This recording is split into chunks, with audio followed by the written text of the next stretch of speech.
পশ্চিমবঙ্গের বিধানসভা নির্বাচনের দ্বিতীয় ও শেষ দফার ভোট গ্রহণ কাল বুধবার ১৪২টি আসনে হবে ভোটাভুটি, যা চলবে সকাল ৭টা থেকে সন্ধ্যা ৬টা পর্যন্ত। মঙ্গলবার সকাল থেকে ইভিএম ডিস্ট্রিবিউশন সেন্টারগুলো থেকে ইভিএম মেশিন ও ভোট পরিচালনা সংক্রান্ত সরঞ্জাম নিয়ে নিজ নিজ বুথে রওনা দিয়েছেন নির্বাচনে নিয়োজিত কর্মীরা। নির্বাচনকে কেন্দ্র করে উত্তপ্ত পশ্চিমবঙ্গ।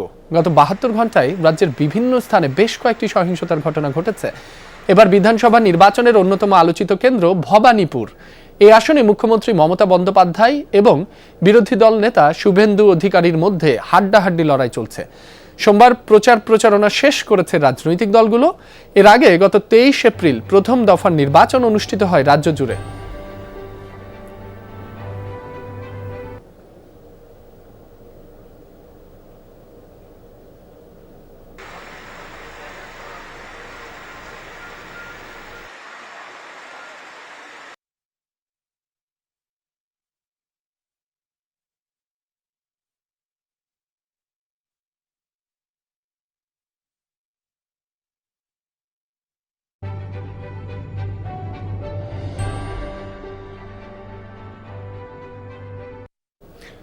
পশ্চিমবঙ্গের নির্বাচন নিয়ে বিস্তারিত জানাতে কলকাতা থেকে আমাদের সাথে যুক্ত হচ্ছেন সহকর্মী সুকান্ত চট্টোপাধ্যায়।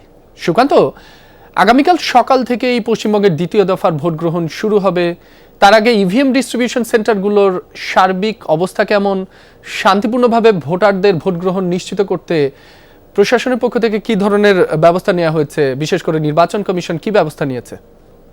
থেকে কিন্তু ইভিএম মেশিন ডিস্ট্রিবিউশন হবে এবং সকাল থেকে ভোটকর্মী যারা জাতীয় নির্বাচন কমিশন যারা নিয়োগ হয়েছেন তারা সেই ইভিএম মেশিন নিয়ে তারা তাদের বুথ কেন্দ্রে যাবে এবং সেখানে তারা আগামীকাল থেকে ভোট গ্রহণ শুরু করবে।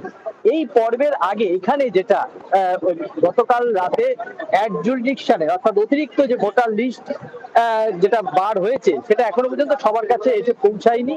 এটা একটা সমস্যা আমাদের ভোটকর্মীরা যেমন বলেছেন, তেমনি পাশাপাশি আরেকটি সমস্যা যে একজন ভোটকর্মী জানালেন তার সাথে আরো দুজন যিনি ভোটকর্মী রয়েছেন তারা হিন্দি ভাষী, ফলত তাদের একটা ভাষাগত সমস্যা সম্মুখীন হচ্ছে, এটাও কিন্তু একটা উঠে আসলো। এছাড়াও যে সকাল থেকে তীব্র দাবদাহ চলছে দক্ষিণবঙ্গ জুড়ে, তার মধ্যে প্রায় ১৪০০ বেশি যে প্রার্থী, বিভিন্ন দলের প্রার্থী, তাদের ভাগ্য নির্ধারণ হবে আগামীকাল ভোট গ্রহণের মাধ্যমে। এখন এই ইভিএম মেশিন নিয়ে ভোটকর্মীরা সন্ধ্যের মধ্যে কিন্তু বুথ কেন্দ্রে পৌঁছবেন। কঠোর নিরাপত্তা, অর্থাৎ প্রত্যেক বুথকর্মীর সঙ্গে কিন্তু কেন্দ্রীয় বাহিনী থাকছে।